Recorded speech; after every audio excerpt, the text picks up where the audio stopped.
Jednou z mála radostí v té době bylo pro nás ježdění do Havířova, kterému jsme říkali město uschlých květů, protože oni se oficiálně jmenovali město květů. A tam jsme jezdili vždycky vlakem a po cestě jsme psali různé texty a přijeli jsme tam do zkušebny, která byla na zámečku, takovým zdevastovaným zámečku na kraji Havířova. Myslím, že se to jmenuje Životice. Jezdil tady Bobeš, Medvěd a Fili. Bylo s nimi tady dobře, hráli pěkně. No a jak měli hudbu hlasitě, tak po domluvě jsme s nima to potom stlumili.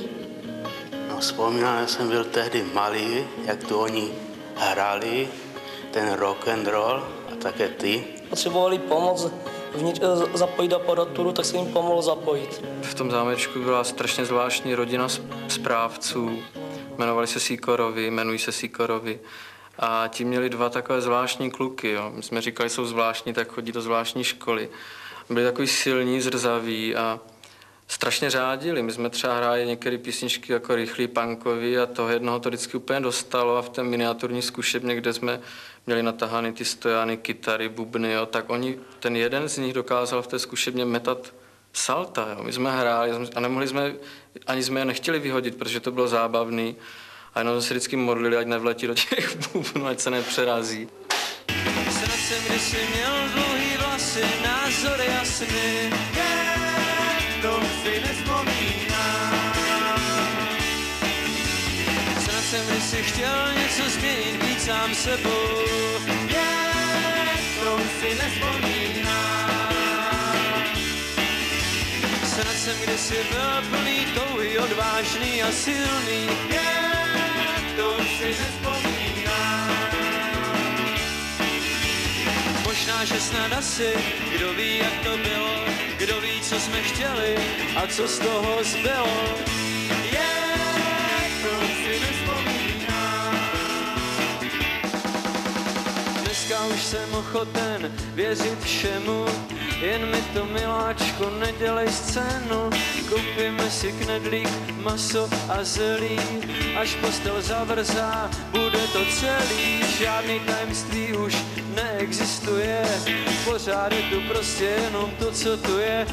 A žádný tajemství už neexistuje, pořád je tu prostě jenom to, co tu je. Radši už nevzpomínám. Radši už nevzpomínám. Co?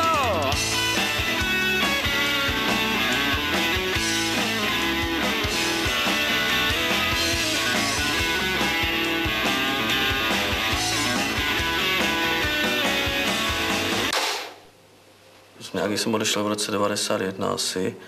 A přišel jsem na zkušebnu, na moji basu už někdo hrál. Toho kluka jsem znal, jakože z Rožnova, z nějaké jiné kapely, kde jsem ho kdysi viděl. A v podstatě asi už to všichni věděli, že odcházím, protože si vybrali už jiného basistu, že tak už jsem s tím nic nenadělal.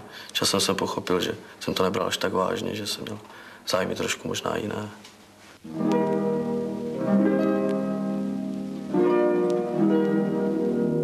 Jo.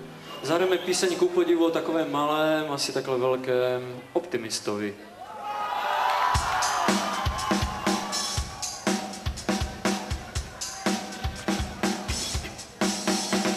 Tak dlouho mi trvalo, než jsem se stal optimistou. Kdo než rád línu, ten to neocení. Tak dlouho mi trvalo, než jsem se stal optimistou.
První deska nám vyšla v roce 1991.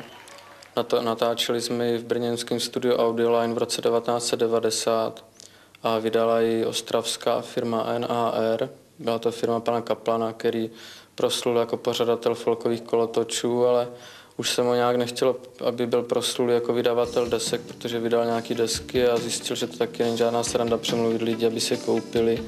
Takže my jsme tu nahrávku měli strašně dlouho doma a nemohli jsme je donutit, aby udělali z toho jako regulární vinylovou desku. Strašně nám s tím pomohla třeba kamarádka z Brna, Lenka Zogatová, která prostě toho Kaplana v podstatě donutila, aby to vydal, aby dodržel nějaké dané slovo. Což on vůbec nepochopil, že se to musí. Myslel jsem si, že je to láska, ale usnula mi na rameně, já jsem dumal, jak by vypadl. Myslel jsem si, že je to láska, psali jsme si tak dlouhé dopisy, že už jsme si pak neměli co říct. Myslel jsem si, že je to láska, a napsal jsem první písničku a ona poslouchá NRIM. Myslel jsem si, že je to shit. Když jsem v září 90 nastoupil tady do M-klubu a začali jsme vytvářet nebo přetvářet M-klub, který byl zřizovatelem nějakých těch zvuček, na profesionální agenturu. V té době vlastně k nám spadly všechny kapely, které tady hrály, takže samozřejmě i Mňága a Žďorb, ale tam ty vazby byly těsnější a ta spolupráce důležitější. Oni snad poprvé tady u nás měli svoji pořádnou a jistou zkušebnu, což se jim nikdy předtím nedařilo. Dokonce se povedlo jim poskytnout takovou poměrně šílenou 1203, tedy vozidlo, které s nimi absolvovalo první šňůry, které spěly pak k tomu, jak známe Mňágu a Žďorb dnes.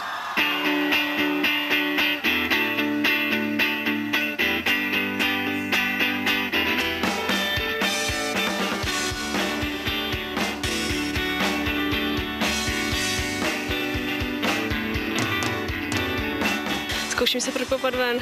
Zkusím si prokopat ven. Zkouším se prokopat ven. Zkouším se prokopat ven. Zkouším se prokopat ven. Zkouším se prokopat ven. Zkouším se prokopat ven. Ich spreche nur Deutsch. Zkouším se prokopat ven. Jako je sama skála, tak jsem sám i já. Jako je prázdná duha, tak jsem krásný i já. Jako je zrádná voda, tak zradím i já. Zkouším se prokopat ven, zkouším se prokopat ven, zkouším se prokopat ven, zkouším se prokopat ven, zkouším se prokopat ven, zkouším se prokopat ven. O půl třetí na náměstí ve Valašském Meziříčí. Jdu, co noha nohu mine, a každej sám sobě jsme stínem. Nic mi není přitom milost posledního, těžko říct o tom něco konkrétního. Stejná slova kolem stejný tváře, a každej sám sobě jsme lhářem. A já už zase zkouším se prokopat ven, zkouším se prokopat ven, zkouším se prokopat ven, zkouším se prokopat ven, zkouším se prokopat ven, zkouším se prokopat.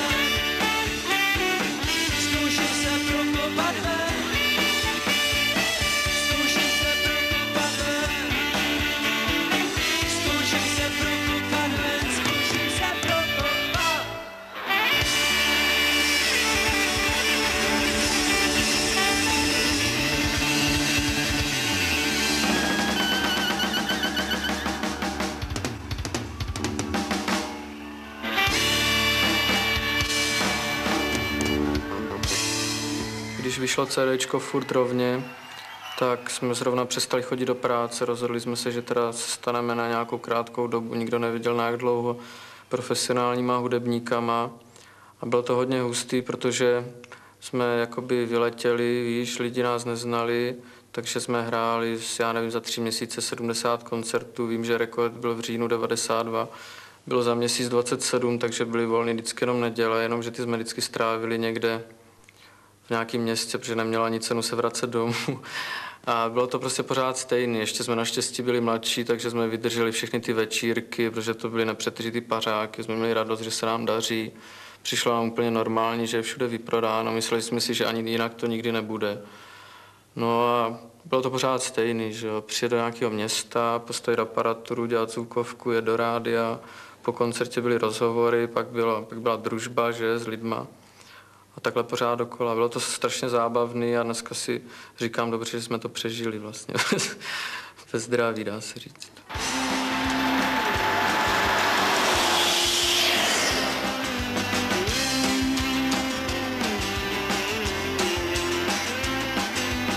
Všechno je před námi, tak jako vždycky bylo. Dopadlo jak se ty zvyklami na dokonalý život. Postavy z minulosti, známosti z podvědomí.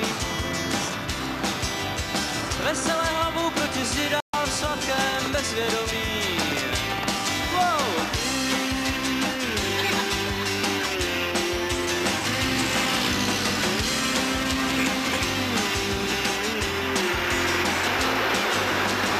Většinu času se zdá, že se toho moc nedá,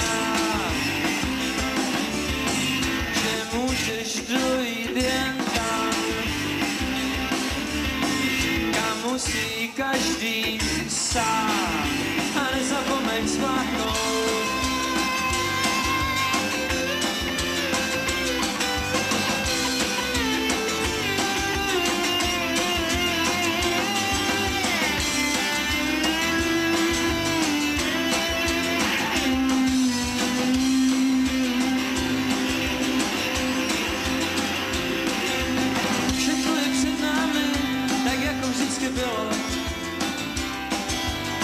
A když ne všechno, tak aspoň to, co z toho zbylo. Postavy z minulosti, známosti z podvědomí. Veselé hlavou proti zdi dál v sladkém bezvědomí. Wow. Většinu času se zdá, že nic moc smysl nemá. Vždyť můžeš dojít jen tam,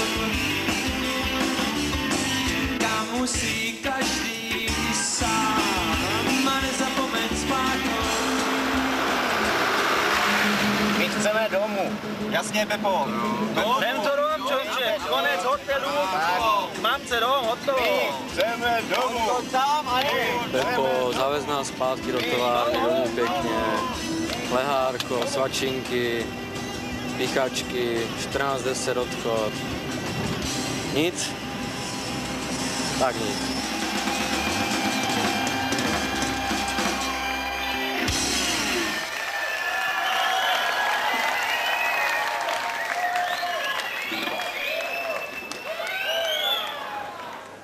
Tak co kluci, jak to jde? Hrajete?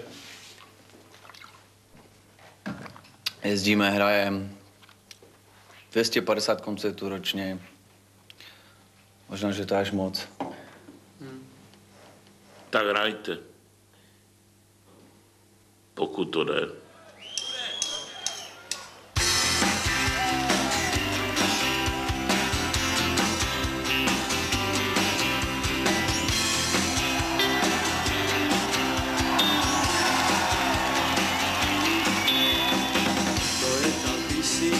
Pro tebe z autobusáku mrazivé a modravé obrysy mraků, ptáků a paneláků.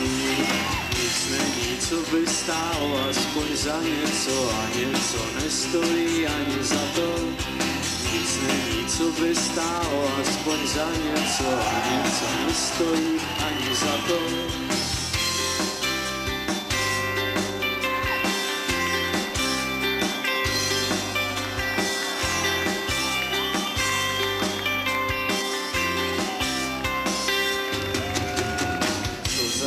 Stojí, to neví nikdo, někdo, možná snad, ale nikdo neví kdo.